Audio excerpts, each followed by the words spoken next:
देश में इन दिनों हालात ऐसे पैदा हो गए हैं कि आप हर किसी पर संदेह करने लगे हैं।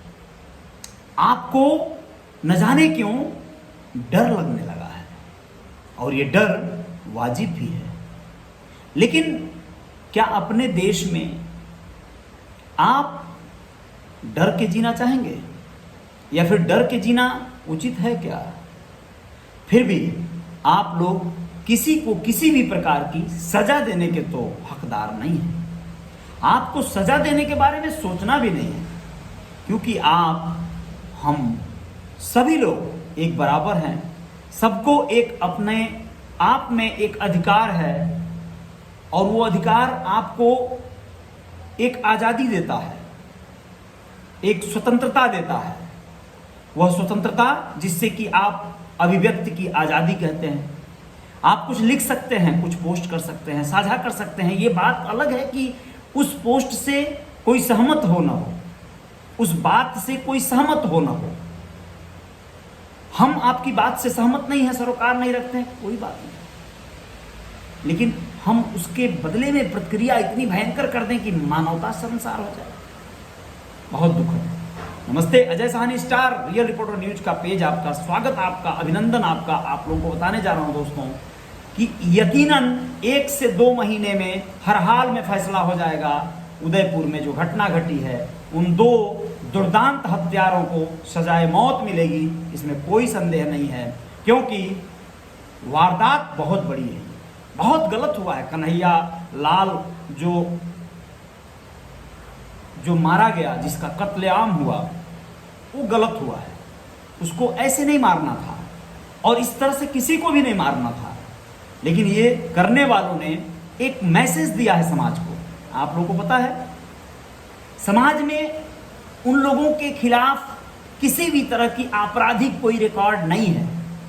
यानी वो लोग क्या हैं भाई, अचानक से कोई अपराधी, क्रिमिनल, यानी न जाने कितने वैसे दुर्दांत अपराधी अभी भी समाज में छुपे बैठे हैं, जिन्हें जानना पहचानना हमारी पुलिस प्रशासन की बहुत बड़ी जिम्मेदारी है। राजस्थान एक तरह से इस चीज के लिए बहुत ज्यादा संवेदनशील है, क्योंकि वहां से सीमाएं लगती हैं पाकिस्तान की, और पाकिस्तान इस तरह के शर्मनाक हरकतों को करने में कोई गुरेज नहीं करेगा, ये तय है। देखिए कितना सिंपल सा बात है। 8 तारीख से लेके 28 जून, यानी 8 जून से लेके 28 जून के बीच इतना कुछ हो गया कि इन 20 दिनों में एक जिंदगी, एक परिवार बिल्कुल खत्म, तबाह बर्बाद हो गया। आप लोगों को बताना जरूरी है, उदयपुर में कन्हैया लाल की हत्या एक आतंकी साजिश थी। रियाज जब्बार और गौस मोहम्मद दोनों का पाकिस्तान में कनेक्शन था। राजस्थान में दहशत फैलाने के लिए कन्हैया लाल को मोहरा बनाया गया, लेकिन यह सब कुछ प्री प्लान था। 20 दिनों में कन्हैया लाल की हत्या की साजिश रची गई। बहुत लोगों ने पोस्ट किया होगा, बहुत लोगों ने इस तरह के समर्थन, विरोध और तमाम चीजें, गतिविधियां की होंगी, लेकिन इन लोगों ने कन्हैया लाल को टारगेट किया, मोहरा बनाया। एक पोस्ट को कब्जा, जैसे बकरे को हलाल करने के लिए एक बकरा चुन लिया जाता है, मुर्गे को काटने के लिए एक मुर्गा उठा लिया जाता है पूरे जाली में से और उनके कैरेट में से, तो वैसा ही हुआ। आप लोगों को बताएं कि इस विवाद की शुरुआत 8 जून को हो गई थी। पहला पोस्ट डालने से शुरुआत हुई थी। 20 दिनों में मामला पुलिस तक भी पहुंचा और कन्हैया लाल को जेल भी हुई, लेकिन अचानक 20वें दिन हत्या के बाद पूरा घटनाक्रम बदल गया। जांच की तो सामने आया कि यह आतंकी साजिश थी, मकसद था लोगों में डर और दहशत फैलाना। इधर इस हत्याकांड के बाद नए खुलासे हो रहे हैं। जांच में सामने आया है कि कन्हैया लाल की हत्या से पहले उसे कई बार धमकाया गया था, धमकी दी गई थी कि जिंदा गाड़ देंगे। इसके बाद वह डर गया, लेकिन जैसे ही दुकान खोली कन्हैया लाल की हत्या कर दी गई। वो डरा था, सहमा था, घबराया था, नहीं जाना चाहता था काम पर, बहुत विचलित रहता था, लेकिन अंततः मौत कहां कोई रोक पाएगा। उसके सर पे वो मौत का मातम आ गया था। आप लोग बताना चाहेंगे कि क्या क्या हुआ। 8 जून को कन्हैया की एक विवादित पोस्ट से मामला शुरू हुआ। कन्हैया लाल ने खुद पुलिस को शिकायत दी और बताया कि गेम खेलते वक्त उसके बच्चे गलती से विवादित कंटेंट पोस्ट हो गया, उसके बच्चों से, ऐसा उसने बताया।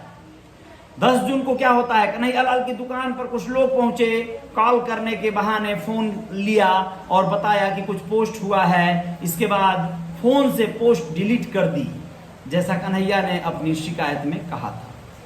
अब क्या होता है, 11 जून को धान मंडी थाने से फोन आया, कन्हैया को बताया गया कि उसके खिलाफ एक रिपोर्ट दर्ज हुई है। कन्हैयालाल थाने पहुंचा तो मालूम चला कि पड़ोसी नाजिम ने रिपोर्ट दी है और विवादित पोस्ट के चलते गिरफ्तार कर लिया गया उसे। पड़ोसी था वो जिसने उसकी खिलाफ कंप्लेंट डाली थी। अब आप लोग बताएं, 12 जून को इस दिन जमानत मिल गई, दूसरे दिन जमानत मिल गई। इसी मामले में कन्हैया को 29 जून को कोर्ट में पेश होना था। इसके बाद से लगातार कन्हैया की दुकान बंद थी। 13 जून को क्या होता है, इस दिन कन्हैया को अपनी दुकान के बाहर कुछ लोगों के रेकी करने की जानकारी मिली, साथ ही धमकी भी मिलने लगी। 15 जून को क्या होता है दोस्तों, कन्हैया ने धान मंडी थाने में शिकायत दी, बताया कि पड़ोसी नाजिम समेत 4 से 5 लोगों ने उसके नाम और नंबर वायरल कर दिए हैं, दुकान नहीं खोलने की धमकी दे रहे हैं, शक जताया कि वे उसे जान से मार देंगे। आप लोगों को बताना जरूरी है कि 15 जून को ही फिर एक और बात होती है कि इसी दिन धान मंडी थाने में बुलाकर समझाइश की गई, दोनों पक्षों में थाने में सुलह कराई गई। कन्हैया ने खुद लिख कर दिया कि वे कानूनी कार्रवाई नहीं चाहते हैं। सोचिए, 16 जून को पुलिस ने अगले कुछ दिन तक दुकान नहीं खोलने और सीसीटीवी कैमरे लगाने की सलाह दी उसे। 18 जून को पुलिस की ओर से कन्हैयालाल को कहा गया कि वो अब दुकान खोल सकता है। कन्हैयालाल को दुकान बंद किए अब तक 6 दिन हो गए थे। 19 जून को क्या हो रहा है, इसी दिन दुकान खोला उसने। कन्हैयालाल अपना रूटीन काम करने लगा। धान मंडी से एक कांस्टेबल ने मौके का जायजा भी लिया। 20 और 24 जून के बीच क्या हो रहा है, इस बीच दोबारा धमकियां मिलने लगी। पुलिस के सामने समझौता के होने के चलते कन्हैया ने इसे गंभीरता से नहीं लिया। 25 जून को क्या हो रहा है दोस्तों, देखिए मौत किस तरह एक एक परग उसके पास आ रही है। दुकान पर एक महिला और एक पुरुष आए, धमकी देकर गए, कहा गया कि तुझे गाड़ देंगे। इसके बाद डर गया और परेशान होने लगा, जैसा कि कन्हैया की बड़ी बहन नीमा देवी ने यह बात बताया। 28 जून को कन्हैया दोपहर में अपनी दुकान में काम कर रहा था, तभी मोहम्मद रियाज और मोहम्मद गौश आए और कन्हैया का गला रेत कर हत्या कर दिया। इसके बाद दोनों ने वीडियो भी शूट किया। 29 जून को कन्हैया का सुबह एमबी अस्पताल में पोस्टमार्टम किया गया। इसके बाद दोपहर में उसके शव का अशोकनगर में अंतिम संस्कार कर दिया गया। आप लोगों को बताना जरूरी है दोस्तों, आप लोग स्वयं सोचिए कि क्या कर रहे हैं ये लोग। ये लोग क्या एक बड़ी आबादी या एक बड़े समृद्ध कौम को बदनाम करने के लिए काफी नहीं है। जो लोग 2 लोग हों, 2 लाख लोगों के ऊपर शंका और शुभा पैदा करवा सकते हैं, 200 लोग हों, 2 करोड़ लोगों के लिए बदनुमा दाग बन सकते हैं। और यही हो रहा है आज राजस्थान में जो माहौल बने हैं। हिंदू तमाम संगठनों ने तमाम तरह की रैलियां निकालनी शुरू कर दी हैं। पुलिस वाले परेशान हैं, रोकने के लिए परेशान हैं, कंट्रोल करने के लिए परेशान हैं। नए नए खुलासे हो रहे हैं कि ये लोग कई लोगों की संख्या में पाकिस्तान से ट्रेनिंग लेने गए थे, पाकिस्तान से ट्रेनिंग लेकर आए भी। राजस्थान में पूरा एकदम जलजला फैलाने का इन लोगों का पूरा कॉन्सेप्ट है। तो सोचिए अभी क्या क्या होने वाला है। बहुत से बच्चे इसमें बेगुनाह बच्चे भी इनके वजह से शक शुबा में आ जाएंगे और जांच पड़ताल के दायरे में आ जाएंगे, जेल में डाल दिए जाएंगे, इसमें कोई संदेह नहीं है।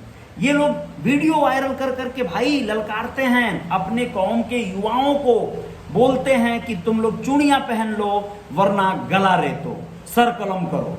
क्या मतलब है सर कलम करके तुम लोग मतलब इतना बड़ा महान कैसे हो जाओगे? ये सोचना चाहिए था, लेकिन कोई नहीं, ये चीज रोक। देखिए डर और दहशत पैदा करने का इन लोगों का इरादा था, जिसमें ये लोग सक्षम हुए हैं और आगे न जाने क्या होगा। लेकिन ये तो तय है कि अगर ऐसे दुर्दांत अपराधियों को रोका न गया, चिन्हित न किया गया और उन्हें सजा सख्त से सख्त न दी गई तो हालात बद से बदतर हो सकते हैं। जय जयकार जारी रहेगी। रियल रिपोर्टर न्यूज के अपने पेज पे आप लोग बने रहिएगा और मेरा जो चैनल है रियल रिपोर्टर न्यूज स्टार, उसको भी सब्सक्राइब कर लीजिएगा। जय हिंद, जय भारत। शुक्रिया, आभार, अभिनंदन।